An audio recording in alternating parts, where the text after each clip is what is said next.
Welcome to Game Within the Game with 94 feet of game. And we got a special guest, Kyrie Irving, 11, and the buckets stay open like 7-Eleven. Let's get into it, man. Appreciate you. I had to throw a bar in there for the mans. But, man, it's an honor, man. It's an honor, to be honest. Appreciate you, man. Young Thanks for Rizzle. having me on there, man. What's up, Young Rizzle? Hey, we call Jordan, aka the basketball lyricist, because he be dropping bars. Right? I'm digging that, man. You already know. Hey, Come on. Reed. Hey, man, it's an honor to have you on here with us, bruh. We got the love, peace, and hair grease. We got we got the come on, the old school. Show them. They don't even know the pick. Yeah, the old school pick. That's the real old school pick. Jay, Pulling up. Jordan, I don't think you know anything about that, bro. You ain't never had a pick a day in your life in your hair. Had it 1 year during the Iverson days when I was getting braids, but the head was tender-headed. That's what I'm on the way to do, though. That's what I'm on the way to do. I'm going on my braids. I'm starting my lock journey. Oh no, bro. Okay. Let's get to the next. It's kind of funny because look, I'll give Kai some credit today. But look, I saw Kai when he was in LA the last time. The hair was low, real low, and he cut the beard. Thank the beard is back. Thank you. Please, once you re-edit this, right, just show the comparison, because I definitely came to LA barefaced. No lie, I ain't gonna lie. I came to the gym very early just to watch. Say what's up to the Brody. I didn't even realize it was a Brody. I was like, who was that? That's what I'm saying. See, I was getting double takes, triple takes. I saw the movement and I said, oh, that's Kyrie. I didn't know. Yeah, I just want to show y'all what I'm capable of. You know what I mean? I like many different looks. That's all, man. Same killer, different look. Same killer, different looks. Same killer, different looks. Appreciate you guys having me on here, though. Thank you for inviting me to the platform, man. It's an honor to be part of the game within the game. Just that phrase alone, that title alone speaks volumes to me. My dad's been giving me principles to follow since I was a little kid, and just always told me how to stay motivated and challenging myself and understand the meaning and the definition of the game within the game. 90% mental, 10% physical, or however you guys like to do your math at home. But yeah, it's a game within the game at all times. You know what's crazy, Kai? When you were on the floor, bro, you are your game within the game is ridiculous. And I appreciate it. Nah, man, like for real, guy, I always sing your praises, not just because of our history, but just like watching you play the game over the years. It is like some people are playing checkers, some people are playing tic-tac-toe, and you out there playing chess on steroids. I like to say I'm playing Weki. I don't know if you ever heard that game. It's like a game. Go ahead and explain it. We got to talk like we're talking to the 5-year-olds. I'm a 5-year-old today, so explain to me what Weki is. Game of Weki is Weiqi, right? And it's primarily an Asian game, right? It's called a Go game, and the object of the game is to corner your opponent and gain as much territory on the board as possible. Oh wow! Yeah, so it's an ancient game played way back in the day. But I felt like this game was pretty much back and forth heavyweight fight. You saw a lot of haymakers being thrown. You saw a lot of people making some tough plays. There was one play that I saw in particular. I'm gonna talk about it. Once we break down the clips eventually. But Ant got to the elbow, head faked, stepped over, one step over, and then shot it's like a shot floater, but it was really, he had his upper was squared at the rim as if it was a jumper, but his legs were saying, I'm jumping off the wrong leg. And when you shoot that type of shot in that situation, that's how I know you've studied the craft, but also you've invited your peers to know I'm the truth too. Like that's just one of those, you're not going to get me caught up in a fumble. Like I'm the truth, like that type of killer mentality. But to get back to your point, sometimes I could overstretch my words, but I would say, as a player is tough to even mentally prepare to play for 24 straight minutes. So when you're actually going through it, you're just trying to manufacture as much offensive production and defensive efficiency where you don't have to rely on, haymaker shots to get yourself back in the game. On that note, ladies and gentlemen, we're going to jump into game 4. First off, Phil, go ahead and explain the why. I feel like I need a number 2 pencil every time because you got the PowerPoint out. So explain why you always have this presentation. I'll tell you why. It's love that we have Kyrie in here because Kai will tell you, anytime an NBA team we come into a film room, the coaches always have to do a great job of preparing our film for our players. So Kai can tell you when he comes in and sits in film, he look up on the board. He don't just see a blank screen. Kai, what do you see? You see slides that may have some captions on it that kind of tells you per section what we're going to show you guys as players and what we're breaking down, our offense, our defense, execution, all of those things. So what you see, Jay, our slide here, Lakers mini game 4, must-watch TV. The Lakers won Minnesota won game 4, 116 to 113. I'm telling you, bro, this was a heavyweight fight. Tell everybody at home, if you just get a sense of how together teams are, just pause it. Look at the Lakers bench. You know, that's a true sign of a team that's locked in. I just want to point out some of the little things that are going on in the screen. And you see that everybody's kind of feeling the excitement of this because Minnesota leads the series 2-1. This game has huge implications in terms of how things are positioned. And then the start of this game, possession-wise, has consequences down the line. And this is the foreshadowing aspect of when I'm watching film.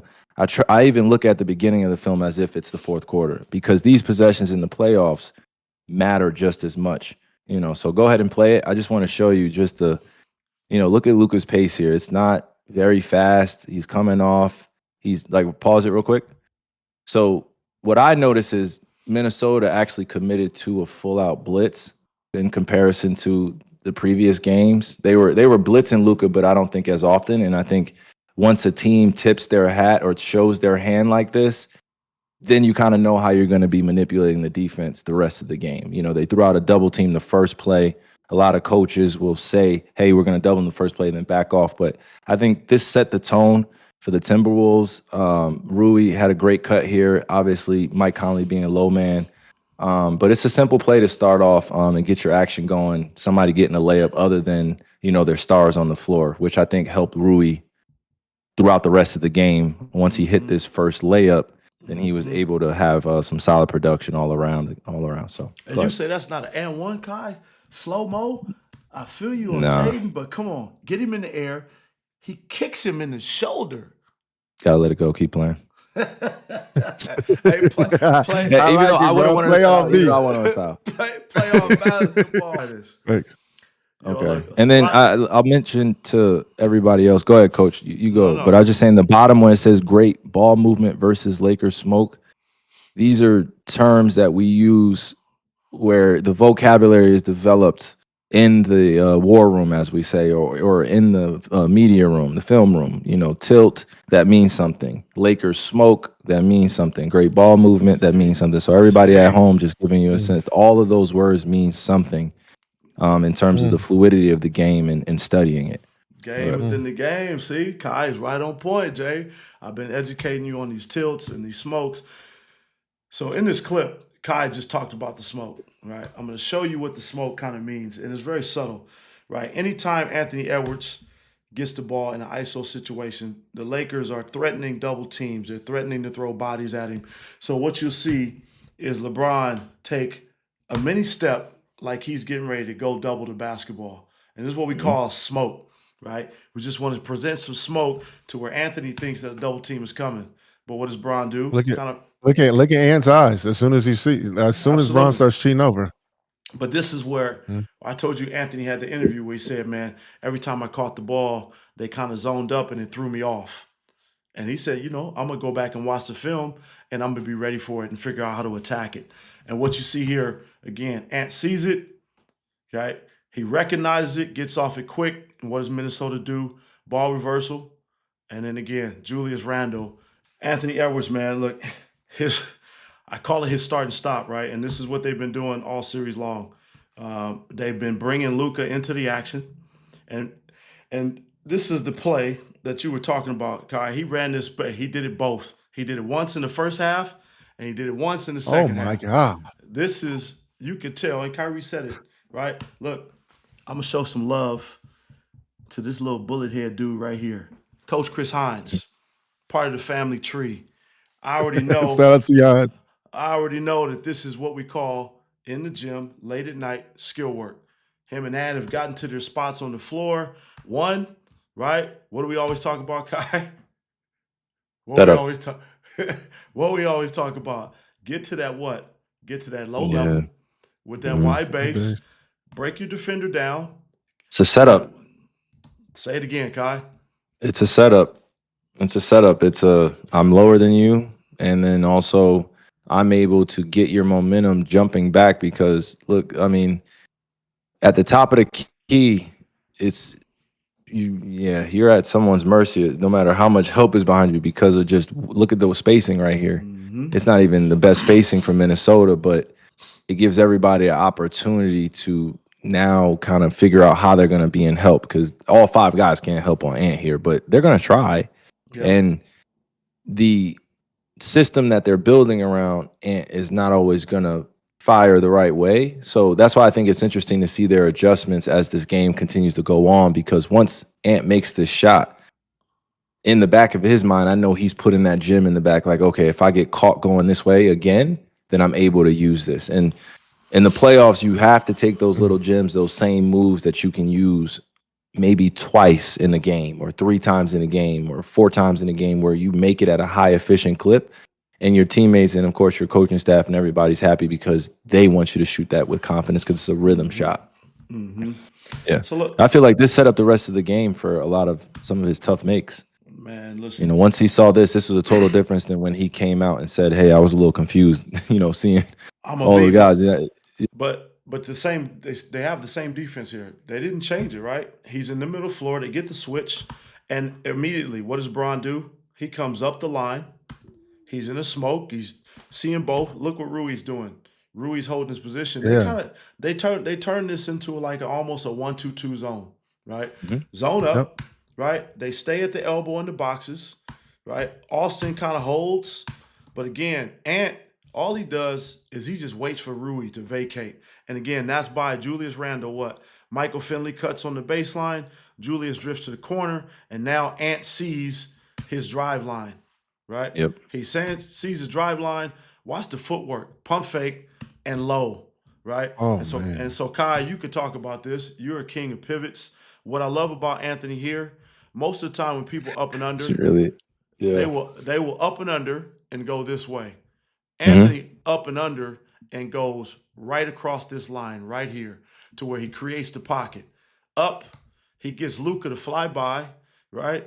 Gets him in the air, and now look at the angle he takes. He goes away from him to where he creates a whole nother pocket to where now if he was to step into this lane, AR can contest, right? And Ant would still have all of his options. He still has his vision on Mike. He still has vision on Jaden. But again, you could tell this is a skill shot that he has worked on. Step through, and like you said, Kyrie, he squared up and shoots it like a little baby runner jump shot. That's high level. Degree. Very impressive. Very impressive. And here's some of the action that the Lakers have been running, right? They've been running this little elbow series. Again, you get a little pace, hit Luke at the elbow. Bron sets a rip screen on the backside, and now they're going to clean him up with a pin down. Again, just a little bit of confusion by Minnesota, gives him a break. Senzo, all right, that's his new nickname for the rest of the series. Senzo does a great job, but again, what does Bron do? Let me back you up, play low. Ooh, let me get a little. Let me give you a little bit of this YOG left hand. Show with the right. Kai, talk to people about how you and Bron used to clown in Cleveland when he would not get to the left hand lay. He was like, "Bro, God, you got how you doing these left hand lays like that?" Y'all used to have conversations about this lay before you talk about it, Kai. I want people to understand the power of your footwork. And why we teach footwork before you dribble. Senzo, what does he do? Well, let me take away Bron's space. No rise ups. What does Bron do? Great ball placement. Kind of gets low. Okay. Understand small defender, takes the ball high, and then he takes the ball low. And that's what creates the separation. Now he's able to give him a little shimmy jab. Rocker step, a little rocker. Let me show you. Get you in the air. Takes off on 2. Now go ahead and talk about it, Kai. Takes off on 2. I mean, well, so funny because you look at him and a lot of people are enamored with the right now and what he's doing production wise, but this is a progression for even Bron, as great as he's been. You know, like this efficiency with 2-3 dribbles takes a savant level understanding of IQ. And he obviously can manipulate the game and be, you know, all-world passer, all-world scorer. But these plays right here is offensively, this is what kind of like gets us basketball nerds excited, right? Like this is what, because it just the physicality of basketball. It's a combat sport. You know, a lot of people like to say it's a friendly sport, but look at, you know, the initial start of this. I just want you to show the elbow real quick, because shout out to Dante. He took it, he took it like a man, you know, because it's playoffs. But it's like, this is what basketball has been about from, you know, grade school for me, which is mastering the art of the square up and making sure you're efficient with your moves, because energy wasted on the court does nothing at the end of the game. So go to the physicality part. Yeah, in this part. I mean, look at you said a great screen on your teammate. That is one of the most selfless plays you could make. You know, so now he deserves this ISO because he set up the play. Obviously, he knew it was for him, but now look, he doesn't allow Dante to create that space again, and now he attacks high foot, comes off 2. And now, what's Julius the high Randle? Foot? So y'all don't know, what is Kyrie talking about? This is the high foot right here, right? He is attacking this foot on what? Fundamental rip through. Yep, because look, now the momentum is going to carry him back, but look, as Dante, instead of eating up space, he tries to go and block it, which, you know, or go up vertical, which allows Bron to split, you know. So that it's a great play, man. It's a great play, and I'm glad that he went to that left-hand leg because, you know, it looks good now. It looks good. It looks real good. Momentum shift in the third quarter. Yeah, I'll remember. I was definitely. Oh my God. Okay, this is what we call being in the Kyrie bag, right? So Kai, everybody. No, I'm sorry. Look, all right. So since he's in his Kyrie bag, let me go and give this breakdown. Okay. Oh, I bet. Let me go and give this breakdown. Okay, look. So you see, like this right here is what we call the Tim Hardaway shimmy without the real move, right? Like, look how he gets Finney Smith off of his line as a great defender. Look at the setup, just the body rock. Like, we ain't talking about the New York step either. We talking about boom, boom, set up to a heavy cross. If you're getting away with a heavy cross in the NBA at this point, you have to be a special ball handler. You cannot just be crossing over in front of NBA players and getting away with it. You know what I'm saying? It just doesn't happen. It doesn't happen. You have to really have a nice handle. So boom, he sets him up. Look at the subtlety, right? So as Ant has grown in this league, you know, this is just number 1 pick stuff right here. You know, no shade on anybody else, just number 1 pick stuff. But look, just look at the way that he is isolating to his left hand. This right here, this eye contact, people think he's looking down, but he's actually trying to figure out the momentum he has to use to get past Rui, Dorian Finney-Smith, and then now he sees Bron and he goes for that Euro. And just look at the placement of the ball, because this is what was taught to me when I was a little bit older, when I started playing against tougher competition, you know, especially when me and OG used to work out. Look at the spacing of where he takes his step. If you can still be athletic off of your steps, you're going to be in this league cooking for a while. And Anthony Edwards is probably one of the best 1-foot jumpers I've ever been around. You know, so if you can Euro and still be athletic enough to get to the rim as a 6'4", 6'5" guard, yeah, this is what you call dangerous actions, baby. He's in a lane of his own. You say it's the Kyrie stuff, but it's here's why. Hold on, Kai. I need you to break down the push dribble with the left too. All right, go ahead. Sorry, that's why. That's why I said the That's Kai. why it's the Kyrie. That's why it's the Kyrie bag, Kai. He pushes. Look, so he splits this. Look at the little. It's the angle of where, like, you have to be ambidextrous to do this. You have to study to be able to, boom, push it through. I see Bron as I look up. I look at the step. Even though Rudy is wide the ass, like he's wide open. But this move has to happen for the highlights, for the culture. Rudy, you're gonna have to, you know what I'm saying? I love Rudy. That's my brother, but you're gonna have to get out the way for this highlight. I'm not throwing this up to you. My head is down. I'm getting ready to Euro, one of the best of all time. This is going in my highlight book, and this is one of those ones. You got to give him credit. Just good move, better offense, baby. Can you go to the 3-minute mark real quick? Before I do that, Kai, I got to show you this play. This is the very next play, and then we can go to the 3-minute. Bro, again, Jay, thank here's God. your interference screens, bro. Man, look at all the interference. Want to get Jaden off of him. Jaden pursues. Now look, I love this. This is what you call playoff energy. Look at yeah, I feel like we had Dykeman low key. You see them surrounding him, bro. Hey, yo, low key. That's East Coast vibes right there. Doing a baseline with the towel on his head. At him. Doing a baseline. He's like this. They're all part of it. Wait a minute. But watch Luka. Y'all chill out. Backboard. Let me show you something. Hey, look, Luka. Hey, he don't know how the players. He got everybody in the stands in a tizzy. Ooh. Look, y'all can pick one. Watch my man. Watch my man. Look at my man. Got his hat off. My man praying. He tripping. And then he got the boys. Watch. Pick one.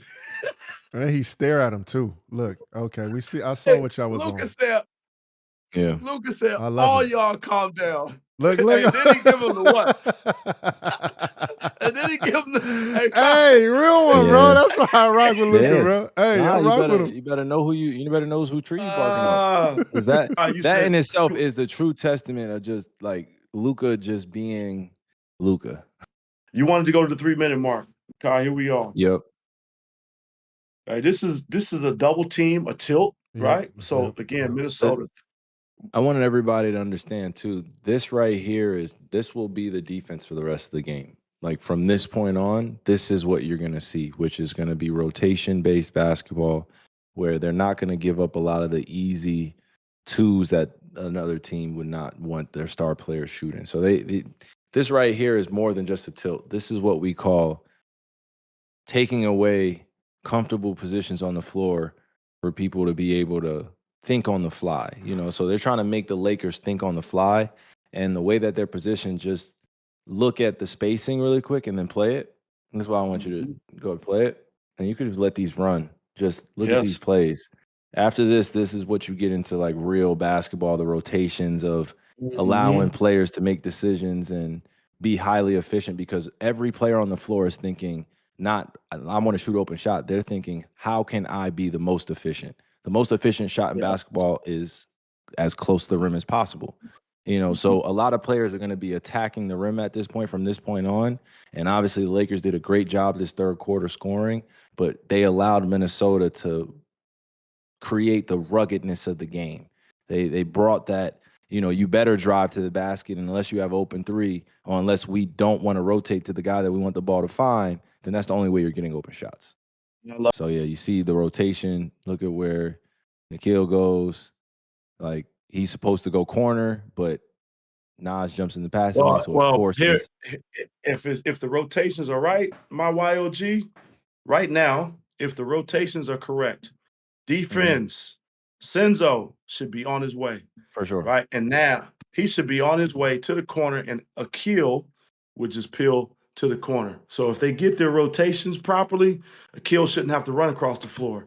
Senzo now. This is what I was always accused of from OG, and I was guilty a few times, but it's just like, Rizzle, why are you hugged up on your man? And in the game, you don't think you're really hugged up, but like on film, this is called hugged up. Bron is an incredible three-point shooter from the corners, you know what I mean? But if you look at the way that his gravity can make you mess up your your defensive rotations, this is how it happens. A double takes place, which is kind of an awkward double, but because now there has to be a double help the helper. Like, you got to help this closeout. You got to help there, and then you got to help the helper.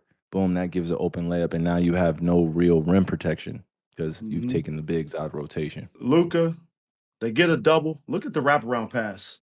Again, if the trap is not good, Luka's going to pick you apart every time. This is great. Rui's in the pocket. Great corner find. Again, Kai, I'm asking so we can educate people, right? Yeah. When you're trapping, this is what I call this a strong side eye. And Luka is really great at distorting. He's great at distorting double teams. The strong side eye means that when Luka comes to you, it's usually the weak side eye. But Luka is going to come to the strong side eye, so that confuses who the low man is. Yep. Teams have a hard time with this, right? So right now, technically, Kai, who should be the low man in this action? Oh, by the Just for way, people.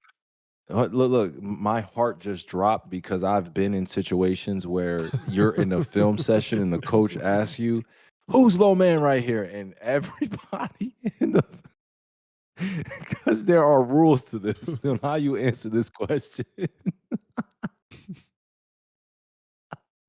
And he knows exactly what I'm talking about. It's like everybody's quiet in there, and the coach will ask, "Yo, who's low man right here?" Nobody will It's like say being quizzed. It's like a pop It's quiz. like, who's low man? So if he's coming my way, that means that the opposite guy is supposed to be low man. But if he doubles, like what happens here, can you play this clip real quick, coach? And I'll be the one in the back, like, you could play it a little further. Okay, but they doubled here, coach. They doubled. So the low man is supposed to be Nikhil. But ideally, it would be Dante in this sense. It should be Dante because this is turning into a single side tag, which it morphs into it. It doesn't happen right away because, like Coach said, Luka's manipulating everything. Because Luka will usually fire this pass directly to the corner if he sees that you're in between. But Nikhil commits, and then this is what we call, working on our drill, shooting in the gym by yourself. This is what we work on 3-on-3 or 3-on-0 in practice. It's the roll and replace or single side tag to the weak side. So you have somebody set a big, or we create the situations where we're imagining a team doubling. Somebody vacates that spot, catches it in the middle of the floor, able to see everything. Usually it's a 7-footer catching it like this, but because it's small ball right now, this decision happens a lot quicker. Rui's a great passer. Boom, right to the shot pocket. This is how you know they've practiced together for hours. Look at the pass. A lot of people won't appreciate the pass that Rui throws here, but this is how you know this is chemistry, telepathy between teammates. The Lakers have mismatches on their end, and I feel like Minnesota has mismatches on their end. But when they're running in transition, those young Wolves get to going, and Jaden starts to pick up his pace, and he will literally dunk the ball, catch it out of the net, hand it to you, then go guard your best player 94 feet and do it for 80 straight possessions. You saw the after game, post game, comments that Anthony Edwards made. Is like, I don't think he gets tired. And it's like, how many times have you been around a teammate like that where you can look to them and be like, yo, it looked like he's played 48 minutes. He's not even tired. It's I noticed the difference. Like, because Jaden wouldn't have taken this shot last year. Like this wouldn't have been it would have been he would have tried to cross court this pass to Julius and make sure, Mike Conley shoots this three. You missed the three, and we come down, hit a three. Now you're down 9 versus 6. But you try to chase the 5-point game instead of let the 5-point game show you how the defense and the offense is going to be played for the last 6-7 minutes. That's how I'm looking at it, We talked about Jaden. We talked about, me and Jordan talked about his evolution as a player. Like, he is the key to this series in a lot of ways because he's been hooping. Like, he's not just a defender. This kid can score and do a lot of different things, and he's been showing it to you. I thought this is a great time to foul, right? But again, they control. And then I thought Julius Randle tried to foul right here. Lakers, man, you can't ask for a better shot. Yeah, but remember I was telling you about that catch and shoot? No question. Catch and shoot. No question. He had a great look at it. Don't get me wrong, and it really almost went in. But look how quick he shot it. Right, boom.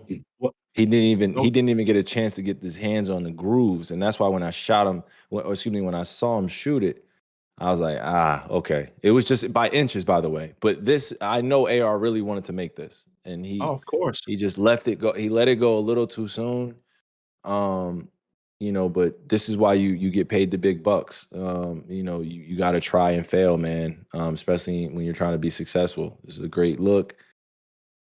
Minnesota. He was part of it too. He was part of it too for me. Like I always talk, these are subtle things that people don't really look at. I truly believe that AR gets off a different shot if he doesn't semi-cut.